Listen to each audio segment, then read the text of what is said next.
I, a 27-year-old woman, recently gave birth to the most adorable baby boy. My husband, Mark, who is 29 years old, and I had been over the moon ever since we found out I was pregnant. As first-time parents, we were naturally a bit terrified. I must mention that my mother-in-law, whom I'll refer to as Brenda, had always been overbearing, but her meddling reached new heights after the baby arrived. Imagine my shock when Brenda announced that she had hired a full-time nanny for us. Initially, I felt relieved, thinking she might be trying to help. However, my relief quickly turned to confusion when I met the nanny, whom we'll call Stacy. Stacy was exceptionally young, perhaps around 22, and she had a penchant for meticulously tending to her appearance, even at the early hour of 7 a.m. Something about her made me uneasy, but I couldn't quite put my finger on it. As a few weeks went by, I couldn't help but notice that Stacy was exceptionally touchy with my husband. She often touched his arm while talking, laughed a bit too hard at his jokes, and it was clear that Mark was growing uncomfortable with her behavior. What made matters worse was that Brenda would frequently visit to see the baby, but ended up spending most of her time chatting with Stacy. One evening, I overheard Brenda and Stacy having a conversation in the kitchen. I couldn't make out the entire conversation, but I caught phrases like, "He'll come around," and "just be patient." My stomach churned, and I felt the need to figure out what was truly going on. A few days later, Mark was working from home, and I was supposed to take the baby to the doctor, but had forgotten something upstairs. When I went back up, I froze. There was Stacy, attempting to kiss Mark in our bedroom, and Mark was pushing her away, looking horrified. I couldn't contain my emotions any longer. I screamed at her to get out while Mark stammered, trying to explain that he had no idea what was happening. Fuming, I called Brenda and demanded to know what was going on. Smugly, she told me that she had known Stacy for years and believed that Mark deserved someone more polished than me. She had hired Stacy with the intention of trying to seduce him away from our marriage. I was left speechless. I informed Brenda that she was no longer welcome in our home, fired Stacy on the spot, and warned her that if she ever came near our family again, I would involve the authorities. Mark was overwhelmed with guilt and swore that he had no prior knowledge of this scheme. I wanted to believe him, but I was deeply hurt and blindsided by the entire ordeal. We knew that we needed to have a serious conversation, but we were at a loss about where to begin. First and foremost, I want to express my heartfelt gratitude for the immense support and advice you all have provided. It's been quite a roller coaster since my last update, and I felt it was important to keep you informed about our progress. After taking some time to cool off and carefully reflect on the situation, Mark was sincerely apologetic and agreed that we needed to seek couples counseling to navigate through these troubled waters. We were fortunate to find a skilled therapist who has been instrumental in helping us communicate effectively and rebuild the trust that had been damaged. Mark has been commendably transparent, granting me access to his phone and making a concerted effort to communicate openly about his feelings. As for Brenda, the fact remained that she is the grandmother of our son, but I wasn't emotionally prepared to face her just yet. Mark concurred that it was best to keep her at a distance for the time being. We collaborated on drafting an email to her, explaining the hurtfulness of her actions and their impact on our family. We made it clear that until she could respect our marriage and boundaries, she would not be welcome in our lives. Surprisingly, about a week after sending the email, we received a handwritten letter from Brenda. She profusely apologized for her actions and mentioned that she was actively seeking therapy to address her controlling behavior. She accepted the consequences of her actions, including the possibility of not being a part of her grandson's life. This unexpected turn of events left us genuinely surprised. Our therapist advised that if we were contemplating the idea of reintegrating Brenda into our lives, we should proceed cautiously and arrange a mediated meeting with her. We agreed to meet her at our therapist's office. Brenda appeared genuinely remorseful during this meeting and openly explained that her overprotectiveness of Mark stemmed from his father leaving them when he was young. She admitted to seeing parts of herself in Stacy and mistakenly believed that if Mark married someone like her, it would strengthen their marriage. She now recognized the flaws in her logic. Following the therapist's guidance, we decided on a gradual reintroduction with clearly defined boundaries. We would allow Brenda supervised visits with our son, provided that she continued with therapy and respected our marriage. In addressing the nanny situation, we acknowledged our need for assistance but wanted to ensure we were making the right choice for the right reasons. After careful consideration, we found a wonderful older lady through a reputable agency. She brings years of experience as a nanny, and her primary focus is genuinely on helping us care for our son. We understand that the road ahead is a day-by-day process, but Mark and I are committed to rebuilding and focusing on our family. I'm striving to release my anger towards Brenda while maintaining a cautious distance. Some of you might consider me too forgiving, but I believe that everyone deserves a chance to change if they genuinely show remorse and take steps to do so. Nevertheless, I remain vigilant and won't hesitate to sever ties if Brenda oversteps her boundaries again. So, this is where we stand at the moment. I'm still processing everything, but your support has been incredibly meaningful. Since my last update, significant developments have occurred, and I feel the need to share it all. Things seem to be on an upward trajectory. Brenda was actively participating in therapy, putting in genuine effort to change. Mark and I were in the process of rebuilding our trust, and our new nanny was working out wonderfully. However, one day, Mark received a message on social media from none other than Stacy, the former nanny. She insisted on an urgent meeting with both of us. We were hesitant, but something in her message piqued our curiosity. We agreed to meet her in a public place, with a friend accompanying us for moral support. Stacy appeared worn out, as if she hadn't slept in days. Tearfully, she confessed that Brenda had manipulated her. She revealed that Brenda had convinced her that Mark was in an unhappy marriage and needed someone better. Stacy genuinely believed she was helping him by attempting to get closer. But after being fired, she had a change of heart and wanted to make amends. We were both in a state of shock. Stacy showed us messages from Brenda that confirmed her story. When we returned home, it felt as though the ground had been pulled out from beneath us yet again.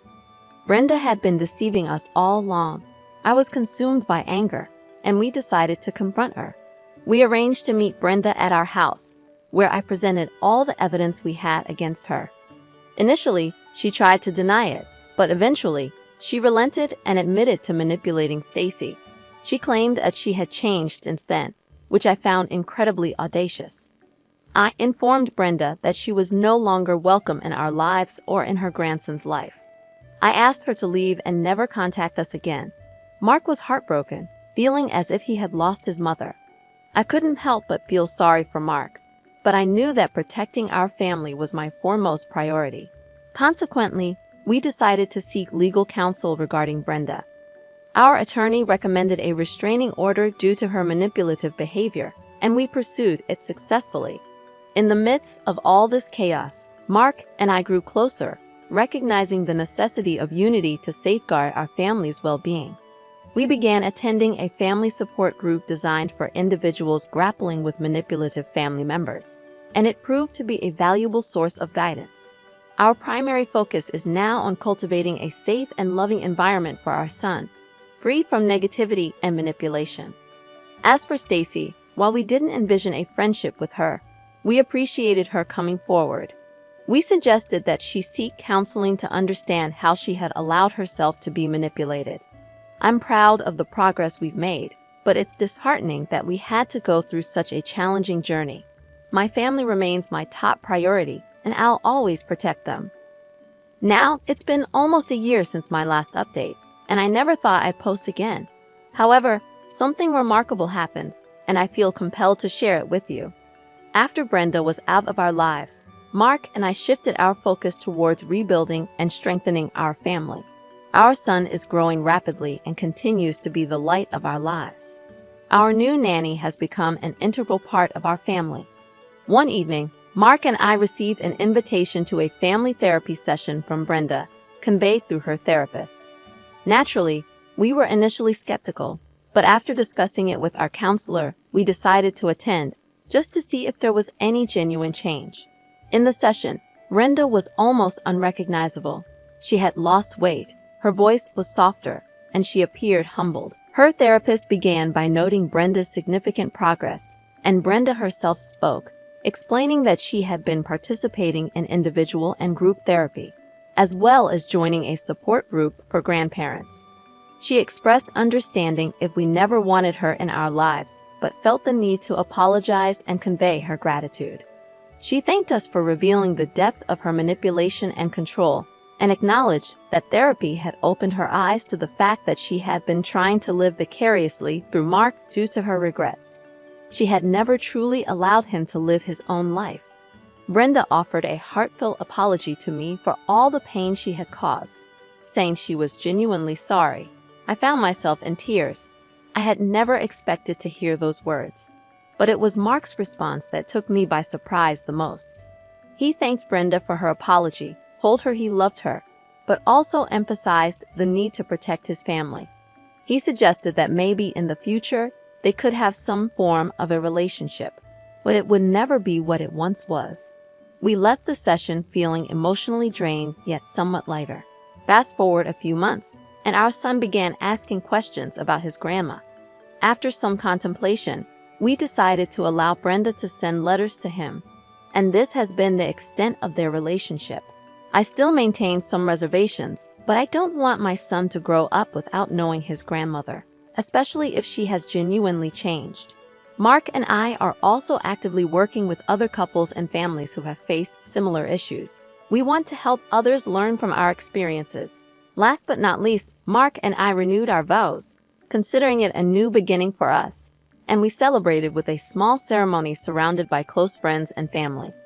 So, here we are, a journey filled with ups and downs. I've learned a great deal about myself, my family, and the kind of person I aspire to be. I'm genuinely delighted with the progress we've made as a family, and it's remarkable to witness the changes in Brenda. However, I remain cautious. Your unwavering support and encouragement have been a tremendous source of strength. Thank you. First and foremost, let me emphasize how much I love my husband, Mike, who is 29 years old. We've been together for 5 years, and while our families are quite different, with mine being very chill and supportive, Mike's family, particularly his mom, adheres to a more traditional mindset. Since Mike and I got engaged, my mother-in-law has been a constant source of stress for me. She criticizes everything from my clothing choices to my career as a graphic designer, and essentially everything about me. At first, I tried to take it in stride, assuming she was just being protective of her only son. Fast forward to the wedding planning phase. I had always envisioned a simple wedding, and Mike was on board with that idea. However, my mother-in-law had grand plans for a lavish ceremony and took over the planning, even selecting my wedding dress. I spoke to Mike about it, and he suggested we go with the flow because she had been dreaming of this day for a long time. Though I wasn't thrilled, I reluctantly agreed for the sake of peace. On our wedding day, my anxiety was soaring. My mother-in-law was taking charge and bossing everyone around, determined to make everything perfect for her dream day.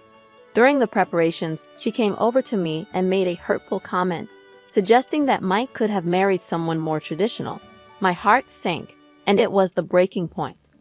I took a deep breath and, with calmness, addressed my mother-in-law. I expressed that I understood she might not have envisioned me as the traditional bride she expected for Mike, but I genuinely loved him, and he loved me. I emphasized that this was our day, and I wished for us to begin our new life together with positivity and support from our families. I assured her that I would be her family from that point forward, and wished she could see the value in embracing our differences instead of belittling them. At this point, my mother-in-law's eyes welled up with tears. She began sobbing and left the room, followed by a few family members. I was in shock as I hadn't anticipated that my words would lead to such a reaction. The room was filled with tension, and Mike came over, saying he was proud of me for standing up for myself, but wished things hadn't become so dramatic on our wedding day. We proceeded with the ceremony, but I couldn't help but feel the disapproving glares from some of Mike's family members. Mother-in-law kept her distance, and it was apparent that she had been crying. The mix of emotions left me feeling conflicted. After the wedding, my mother-in-law gave me the silent treatment, and the tension between our families remained palpable. Mike was supportive, but I could tell he was torn, as he missed having a normal relationship with his mom. Some family members from my side even reached out to him, suggesting that I had been too harsh. On the other hand, my family was entirely supportive, expressing their relief that someone had finally addressed the issue with mother-in-law. A month into our marriage, I received an unexpected call from my mother-in-law, sounding highly emotional. She expressed her desire to meet me alone, and although I was hesitant, I agreed to meet her at a coffee shop. Upon my arrival, I found her already at the coffee shop, and I mentally prepared myself for what I believed would be a barrage of complaints. However, instead of confronting me with criticism, she broke down in tears. Amid her sobs, she began sharing her own experiences from her loveless marriage, emphasizing how she had felt deprived of the ability to make her own choices. She revealed that her excessive involvement in Mike's life stemmed from her desire to prevent him from making the same mistakes she had made. In a twisted way, her controlling nature was her expression of love. As I listened to her, my heart softened, and I realized I had never known this vulnerable side of her. In response, I spoke about how her words and actions had caused me pain, and I expressed my genuine desire to be accepted as a part of the family. I also stressed the importance of Mike and me making choices together as a couple, even if they sometimes differed from her vision. Tears welled up in both our eyes, and we came to a mutual understanding that we needed to work on our relationship, not only for Mike's sake, but also for the sake of family harmony. We agreed to engage in family therapy sessions involving Mike, her, and me. Fast forward to our first therapy session, it proved to be an eye-opening experience. Our therapist guided us in understanding the significance of communication and how we both carried emotional baggage that needed addressing. Mother-in-law began making genuine efforts to improve. She initiated weekly calls with me for casual conversations, and though it still felt somewhat awkward, it was a far cry from our previous interactions. I could sense her earnest attempt at change. Mike played an essential role throughout this process. He attended the therapy sessions with unwavering support and was thrilled to witness his mom and me working towards mending our relationship. Looking back, I wished the wedding date drama had never occurred, but in a way, it acted as a catalyst for change. If I hadn't spoken up, we might have continued the same toxic cycle. I maintain a cautious sense of optimism for the future. There's much work ahead, but I believe that we have taken the initial steps in the right direction. After participating in several family therapy sessions with my mother-in-law, it seemed that things were on the upswing. She appeared to be more understanding, and we began to cultivate a relationship that bore some resemblance to a typical mother-in-law and daughter-in-law connection. However, about 2 months ago, Mike and I discovered that we were expecting our first child. We were ecstatic and couldn't wait to share the news with our families. Consequently, we organized a small dinner at our home to make the announcement. As the evening progressed and both of our families arrived, we enjoyed a pleasant dinner together. However, when we finally broke the news about the pregnancy, mother-in-law's reaction was far from what we had expected. Upon hearing the news, my mother-in-law immediately burst into tears, and her enthusiasm was palpable as she began talking about all the things she wanted to do for her grandchild. Initially, her intentions seemed sweet, but gradually, it morphed into her making plans without considering our feelings or opinions. I endeavored to maintain my composure and tactfully suggested that we should all discuss and make decisions together as a family. Regrettably, my mother-in-law did not take kindly to this approach and accused me of trying to keep her grandchild away from her. This time, Mike intervened and calmly told his mother that this was a joyful moment for us, and we should be celebrating together. He also emphasized that she needed to respect our boundaries as parents. This, however, only made my mother-in-law even more emotional, and she stormed out of the house. Consequently, the rest of the night was somewhat ruined, and it became apparent that we were back to square one. Despite the setbacks, we continued with our therapy sessions, and our therapist suggested that perhaps mother-in-law needed individual counseling to address her underlying issues. Mike and I were both supportive of this idea and encouraged her to consider it. The turning point came when, after a particularly emotional therapy session, my mother-in-law agreed to start individual counseling. she began attending these sessions, and we noticed a transformation in her demeanor. She became calmer and more receptive to our perspectives. During a joint session, she tearfully apologized for her behavior on the night of our pregnancy announcement and acknowledged that she still had a long way to go in comprehending and respecting boundaries. At present, we are cautiously navigating our relationship with my mother-in-law. There have been both ups and downs, but the fact that she's open to counseling and is showing signs of self-reflection is a promising development. In the meantime, Mike and I have been diligently working on establishing clear boundaries and communicating our expectations for involvement in our child's life. We understand the importance of our child having a relationship with her grandmother, but it has to be a healthy one. In addition, we are focusing on building and nurturing our little family. The pregnancy has brought us immense joy, and we are eagerly preparing for the arrival of our precious baby. I'd like to express my sincere gratitude to all of you for your invaluable advice and kind words. It's been a roller coaster, but knowing that I have your support has made a significant difference. Following my last update, my mother-in-law continued with her therapy, and we began to notice gradual signs of improvement. She started communicating more openly, and we cautiously started involving her in planning for the baby. It felt as though a weight was gradually being lifted off our shoulders. Although we didn't entirely let our guards down, it was a relief not to constantly feel like we were walking on eggshells. Fast forward to the day of the delivery. Mike and I had a well-established birth plan, which we had communicated to both our families. According to our plan, only Mike was to be in the delivery room, and family members were to wait until we were ready for visitors. However, just as I was being wheeled into the delivery room, guess who unexpectedly appeared? My mother-in-law. She insisted that she should be in the room to witness the birth of her grandchild. The nurses, aware of our birth plan, prevented her from entering, and this resulted in a scene. Eventually, she had to be escorted out of the hospital. Following the birth of our beautiful baby girl, we were dismayed to learn about my mother-in-law's actions. However, we chose not to let it dampen our spirits and instead focused on our daughter and the joy she brought into our lives. When we returned home, my mother-in-law approached me to apologize. She appeared cheerful and genuinely regretful, but this time, something within me had changed. I had this precious little being to protect, and I couldn't continue allowing my mother-in-law's behavior to slide. I gazed at her calmly and stated, "I appreciate the apology, but you need to understand that our daughter's well-being is our priority. If you can't respect our boundaries, you will not be a part of her life." Silence filled the room, and it was evident that my words had hit home. We didn't see my mother-in-law for about a month.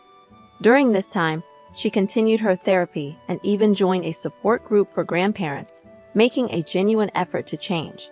When she finally reached out, she was a transformed person. She thanked us for being firm with her and making her realize how her behavior had been affecting everyone around her. Now, several months have passed since that pivotal conversation. My mother-in-law has been amazing, respecting our boundaries, being supportive, and relishing in the time she spends with her granddaughter. We've made efforts to build bridges, recognizing the importance of family, and wanting our daughter to have a loving and supportive extended family. Reflecting on the journey, it's clear that it was a bumpy road to reach this point. There were moments when I questioned if the relationship with my mother-in-law was salvageable. However, through open communication, therapy, and setting clear boundaries, we've arrived at a place characterized by mutual respect and love. I'd like to conclude by expressing my gratitude to this community. Your advice, perspectives, and encouragement have been invaluable during this journey. We still have a long way to go, but I'm hopeful for the future. To anyone going through something similar, don't be afraid to set boundaries and seek professional help if necessary. Sometimes it takes a wake-up call for people to change. Congratulations on the birth of your daughter. It's incredible how the arrival of a child can put things into perspective. Your journey has been a roller coaster, and it's quite inspiring how both parties were able to grow through this. The key takeaways are the importance of setting boundaries and effective communication. It's not about who was right or wrong at a particular moment. It's about how everyone involved took steps to make things better for the sake of the new family member. This is a great lesson for many people who might be struggling with difficult in-laws.